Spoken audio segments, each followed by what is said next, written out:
Hello, mortals. I'm the BookTube Goddess, the #1 drag queen booktuber on YouTube. I filmed a video last week reacting to Jess Owens. And I usually don't react to the same person twice, but she had this video that is very timely, talking about authors in reviewer spaces, whether it's to clarify authorial intent or whatever. Sometimes authors, creep over into reviewer spaces and leave comments and engage, which makes some reviewers feel a certain way, especially if they give a negative review. So is this suppressing negative reviews? Is this engaging with their audience? It is an issue that is a hot topic that a lot of people are talking about, including Alexa Dunn. I saw her have a standalone video. She's an author, by the way. She had a standalone video on the subject, and then she did a live stream with Books Like Whoa. Check out their channel. I'll put links below. And I saw that Caffeinated Covers discussed this as well when she reviewed Daniel Green's book, Breach of Peace. And since I saw Jess Owens do a follow-up video on this subject, this time discussing toxic fans, I thought it'd be a good idea to react to this video and offer my insight. So let's go ahead and look at Jess's video.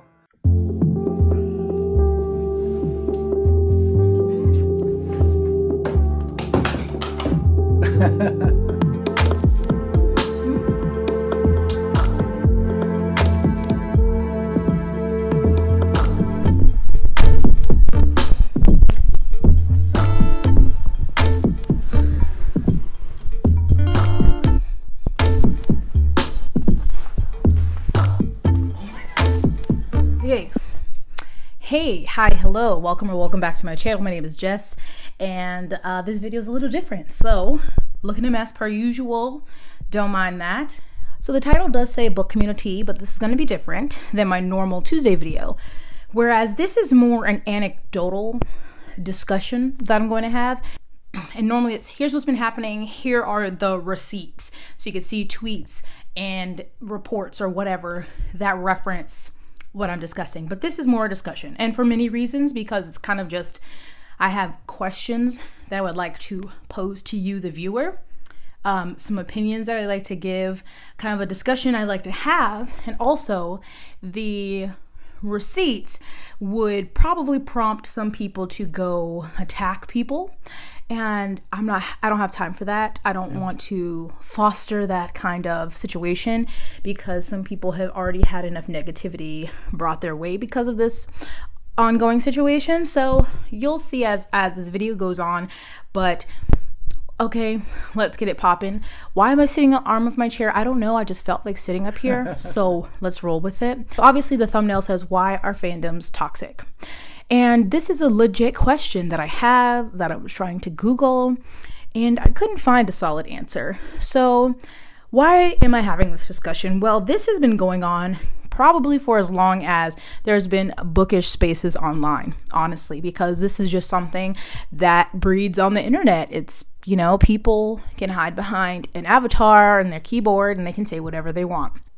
Along with the question of toxic fandoms, I think you could also tie in author reviewer spaces. So obviously, like I said, this has been going on for as long as bookish spaces have existed on the internet. And now more recently, the conversation came up a few weeks ago, re Daniel Green and the release of his novella Breach of Peace, which I did a video on. I'm sure many of you have seen. And so he has now crossed over in regards to his book from reviewer to author, but he also is retweeting reviews on Twitter and, watching the videos, commenting, or has at least commented. Just real quick, when we talk about toxic fan bases, BookTube's toxic fan base is really mild compared to some other fan bases, such as RuPaul's Drag Race. But, and a lot of people have mentioned this before, I think a lot of it has to do with how easy it is to express your opinion anonymously, because there's always been huge fans of sports or books or whatever, but there was never this easy way to express yourself through, say, Twitter, or to tell people what you think of their opinion through comment sections. So it's really a whole new world out there when it comes to the ease of expressing yourself. But let's go ahead and see what Jess says. Commented on one on Goodreads, and so that just brought up a discussion about author and reviewer spaces, which I think should be for the most part separate.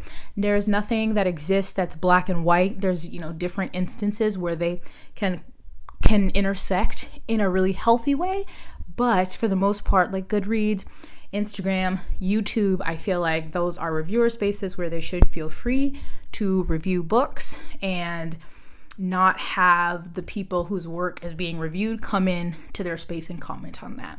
So Daniel Green, like I said, commented on a Goodreads review, then made a video essentially about that review because that person was commenting on something they didn't like in the book. It was still a great review. It was like 4 stars. And so he made a video talking about authorial intent. And he has built in the past year this kind of idea that he would like more authors to come into the reviewer space because one of his favorite authors, Steven Erikson, who's the author of the popular fantasy series Malazan, does that.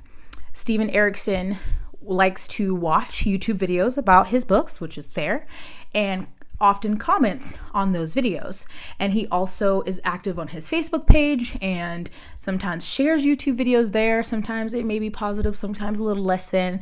Sometimes when he sees people talk about things in his book, he likes to elaborate on them and he writes these essays on Facebook. And sometimes it's fine. It's just a fan space. But sometimes those fans turn really angry and go to that reviewer and it can get really nasty. So Daniel Green said that he thinks Steven Erikson is right, that reviewers shouldn't just be able to say whatever they want about an author's work and the author can't come in and say anything.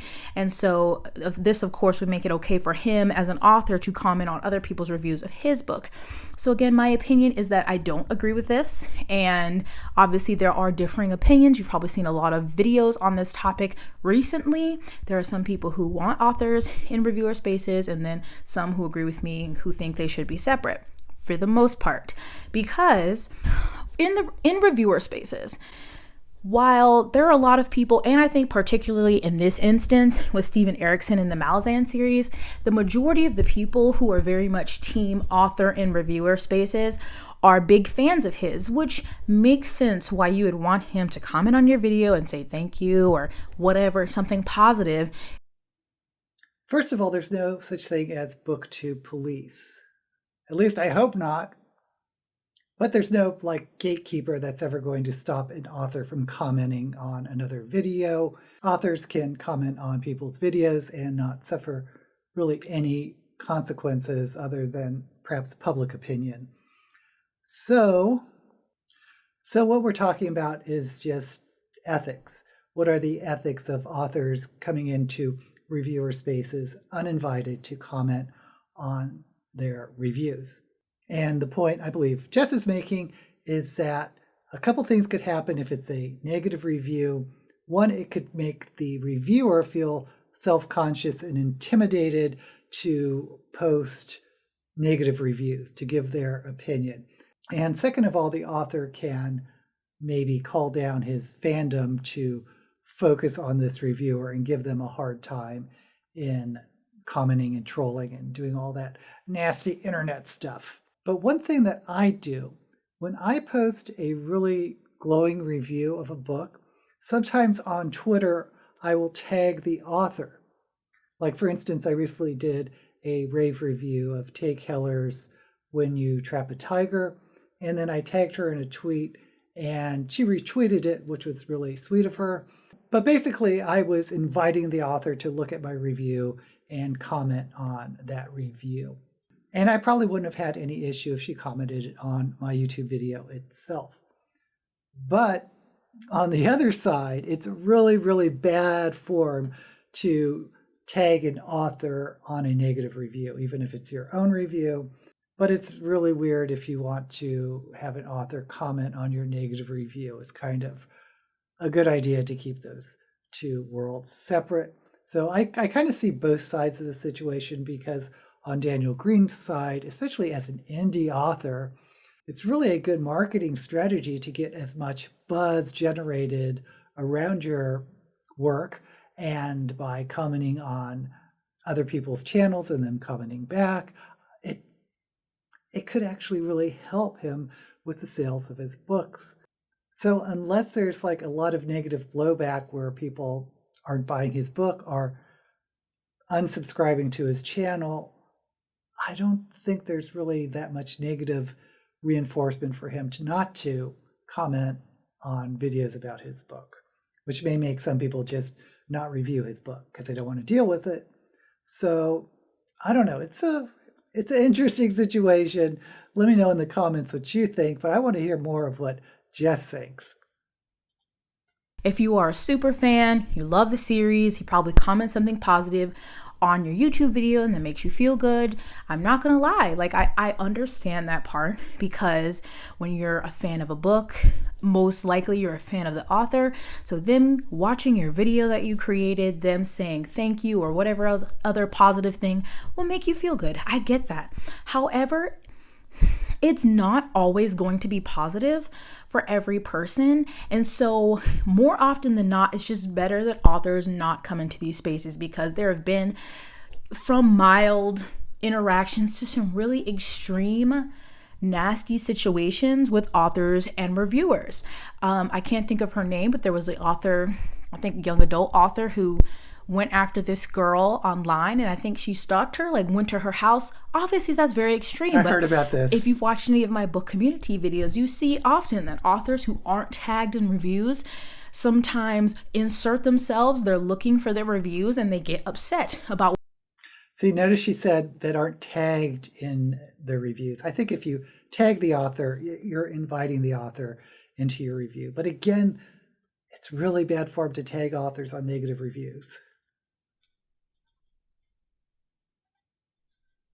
What people say, but people have that right to say their feelings. It's an opinion. That doesn't, most of the time, I'm not going to speak for everyone, but most of the time they are literally talking about the book. They're not talking about the person. And so they should be free to have those feelings. I just don't understand why that's such a hard concept.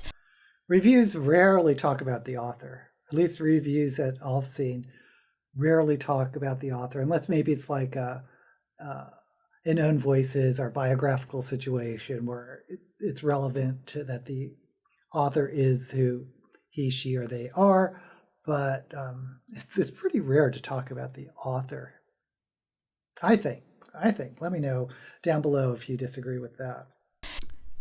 So I made that video about Daniel Green a couple weeks ago. Some people have made other videos talking about maybe they don't want to read this series or whatever about Steven Erikson, and he's continued to comment on videos.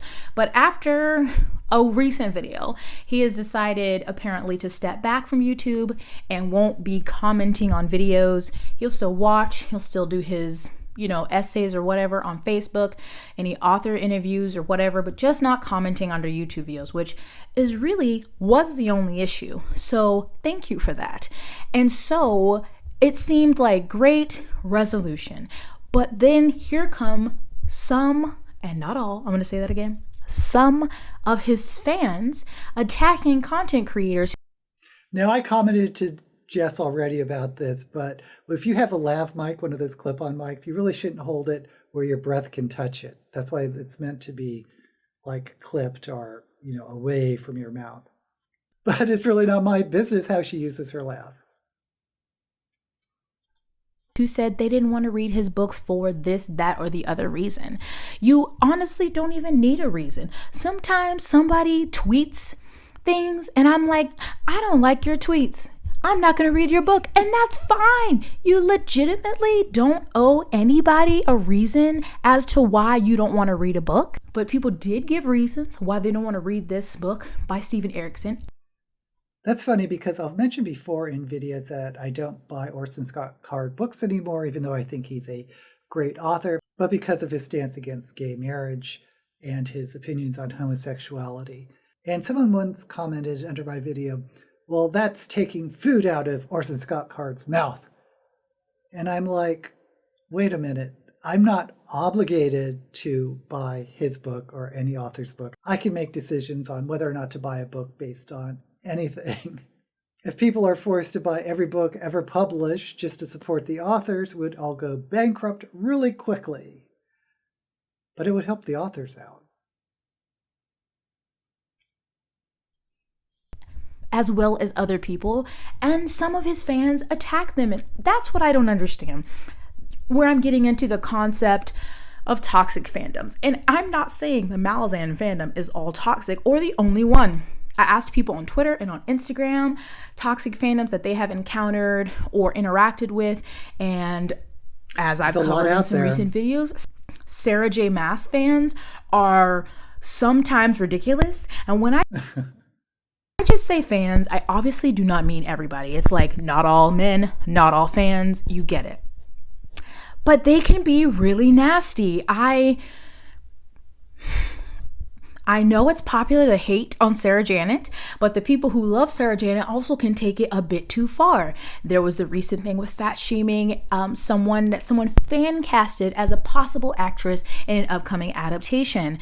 They apparently have a habit of being really nasty on Book Talk.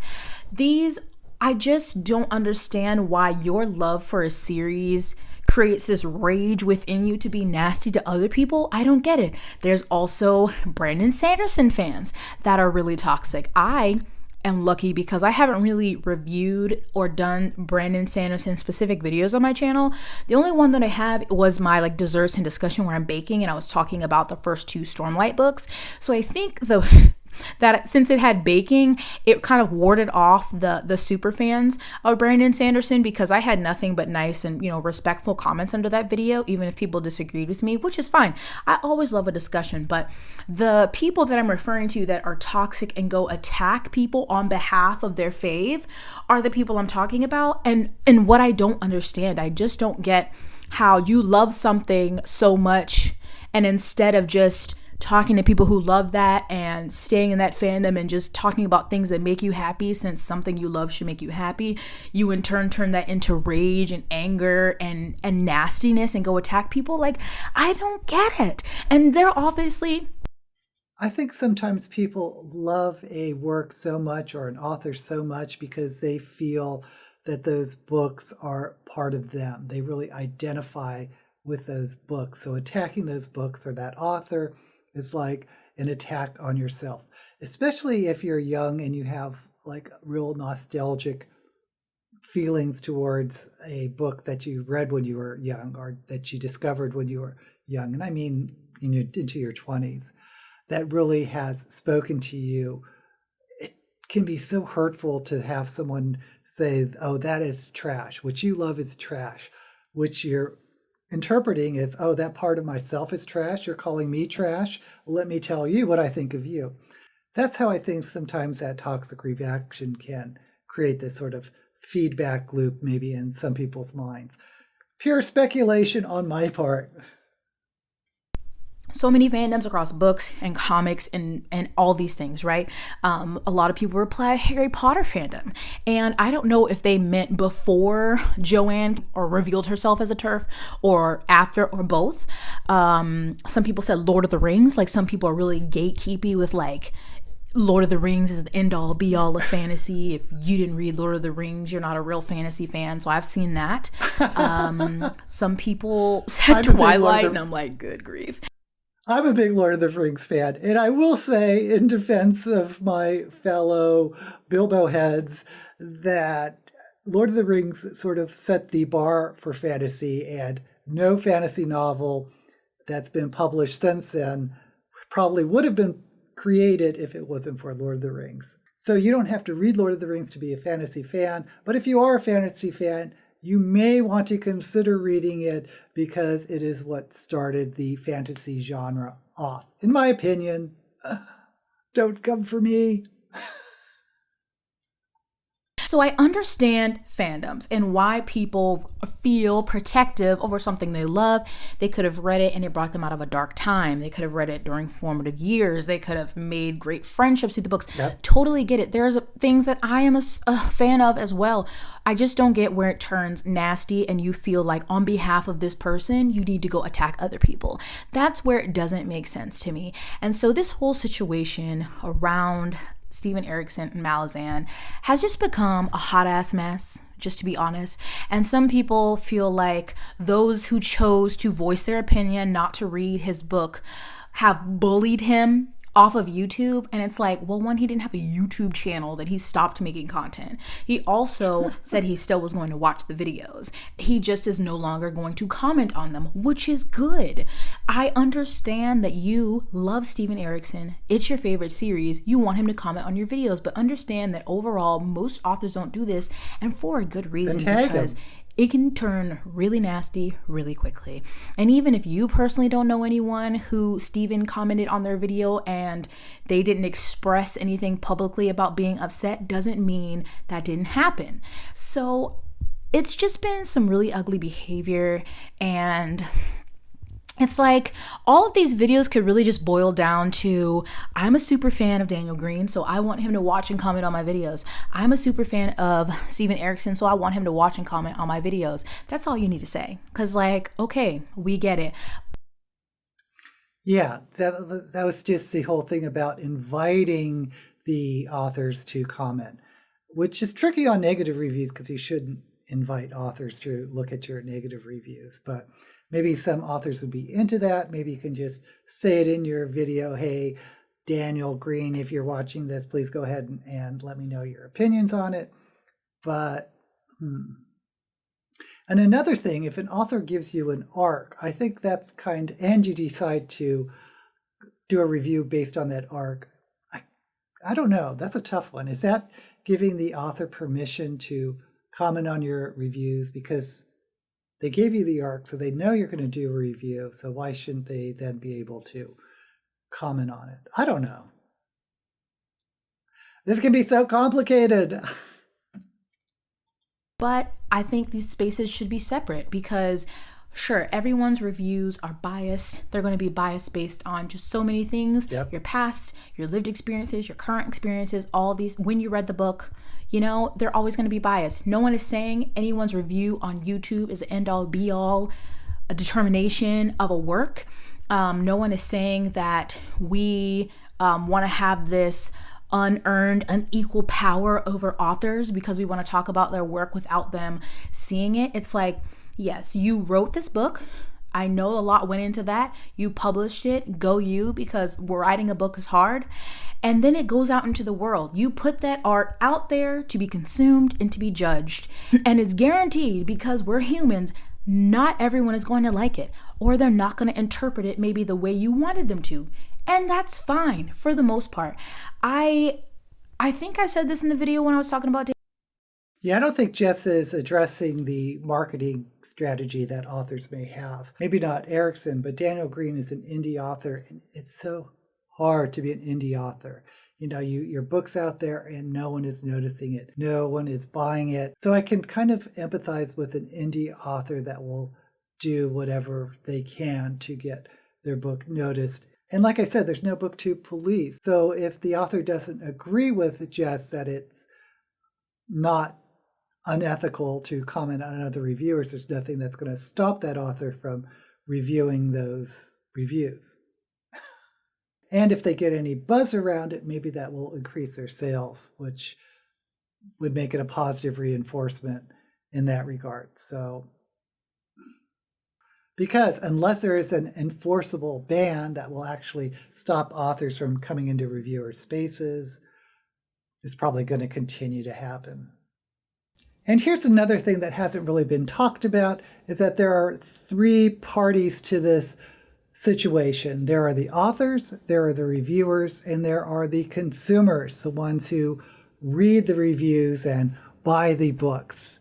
And do they care? Do they really care about this conversation? I don't know. If I were purely a consumer, maybe I would be titillated by the bread and circuses of a author going into a reviewer space and a reviewer commenting back in the two different fandoms going after each other. I don't know. What does the consumer want? Does it matter?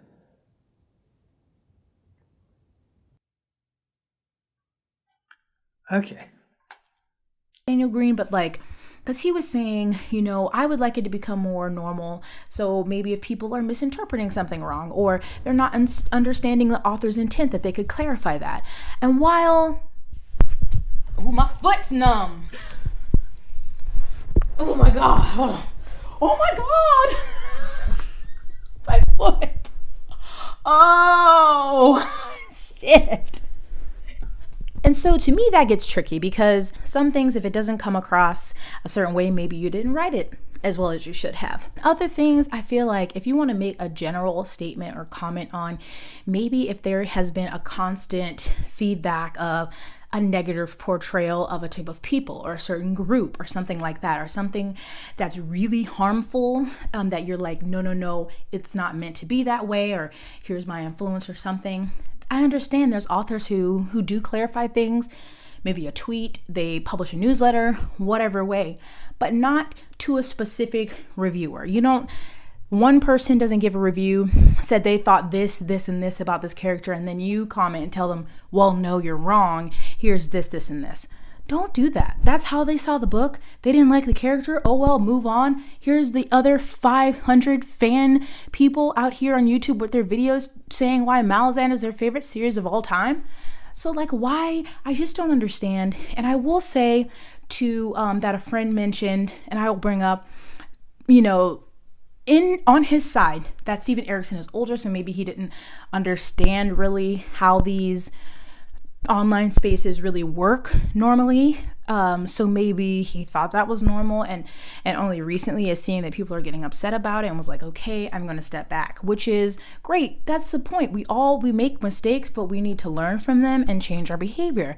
So I'm really happy that he did that, and hopefully he'll keep that up. And obviously no one is ending all interaction with Steven Erikson or any other author. Ways that authors and readers can interact and talk about their work, obviously author interviews. Those are great if you want to do them on your channel, or if they do. I know a lot of authors go on Reddit and do Ask Me Anythings. Maybe if there's virtual events or book signings, since we're still in the middle of a Pandora's box, things like that. Those are set up where there's expectations and boundaries, but you can still have a conversation with your favorite author and go from there. You can have a panel if you are super Malazan fans and invite him to the video and maybe all of you discuss it, because he seems like an author who is very interactive with his fans, which is great. I understand why people really enjoy that. But if you read his work and you don't like it, it feels uncomfortable if you're like, is he going to watch this? Is he going to comment on it? Because you're not commenting about him as a person outside of this experience. Normally, if people read the book, they're just like, I don't like this book. So why would you want the author to see that? I don't want to hurt somebody's feelings. It's just like, I didn't like this book. I don't know if I'm making any sense. These are just kind of off the cuff feelings that I've been thinking about for the last days, watching all of this stuff play out, watching these videos. I just don't understand the toxic fandom part.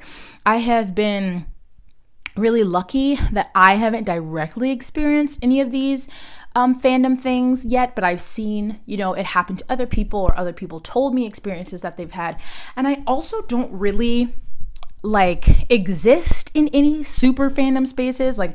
I don't really go on Reddit for books. I'm too busy in my true crime subreddits and anti-MLM subreddits. So I know there's a lot of people who have their groups or their people there. I'm not in any Facebook groups or anything like that. When I was younger, I was more in the online fandom space, on message boards and talking about theories and stuff with Game of Thrones and whatever. I just don't do it now. So I'm just confused. I don't know what I just don't understand the motivations, because most of the time we don't know these people. Sure, you might follow them on Instagram or Twitter, on Facebook. You may see snippets of their life. They may share things in interviews. You read their books, so maybe you feel close to them. I get it. Look, I want to be friends with Shannon Chakraborty. I really do. I would love to get coffee with N.K. Jemisin. I really would. But I don't know them. While I love their work, I don't know them. So that's what also confuses me, is you don't know these people and you are literally going to war for them online. It's like, it's the same with celebrities. It's like, you don't know these people. You don't know if they're good people. You don't know their intentions. You don't know what they meant unless they explicitly said it. But all of a sudden, someone says something you don't agree with, and y'all are like, we ride at dawn, motherfucker. Get this bitch. Like, make it make sense to me. If you are like super fan in a fandom, also Star Wars fandom is very toxic, I've heard. Do you have a reason why people get so, like, I understand something being your fave. I have things that are my fave. Star Trek and I don't fandom. Watch negative reviews about things that I absolutely love. Like, I'm never going to watch someone trash The City of Brass. I'm just not going to do it. Well, as much as I think most of us wish that there wasn't any toxic fandom in BookTube or RuPaul's Drag Race or anywhere else, it's going to continue to happen. And we're probably shouting in the wind trying to make it stop. But I appreciate the effort that Jess is putting forth to protect the BookTube community from the negativity that has come through this discussion. What do you think about authors coming into reviewer spaces? Because apparently some people disagree with Jess. It's not a monolithic opinion that authors have to not respond to reviews. It's more of an ethics and courtesy question. And it's kind of interesting how Stephen Erickson has been handling it. And by the way, I have read Stephen Erickson. I've read, I believe, the first 4 books of the Malazan series, and I think the first 3 books are fabulous, but then the series for me got a little bit dense and I couldn't continue. But what I will say, it has some of the most intricate world building I've ever read. It is really deep, and I guess I could kind of see how people become really infatuated with this world that is just so deep and well-rounded in its own mythos. It's hard to describe unless you read it, but there's a lot there. So anyway, I don't think there is a right or wrong answer. I know Jess is of the opinion that author and reviewer spaces have to be kept separate, but I was talking on my live stream video earlier, and there was at least one person who said, it'd be kind of nice if an author came in and interacted with me under my video. I think I would like that a lot. So I don't know. Let me know what you think down below. Now, personally, I kind of agree with Jess that author and reviewer spaces probably should be kept separate as much as possible, unless you invite that author in. But I also recognize that it's really not possible to keep authors out of reviewer spaces unless you try to shame them into not going into reviewer spaces, in which case that may have the opposite effect by giving them a lot of publicity. So, I don't know. Please subscribe to my channel and give this video a thumbs up if you haven't already, and subscribe to Jess Owens because she is fantastic. And until we meet again, may all the books you read be blessed.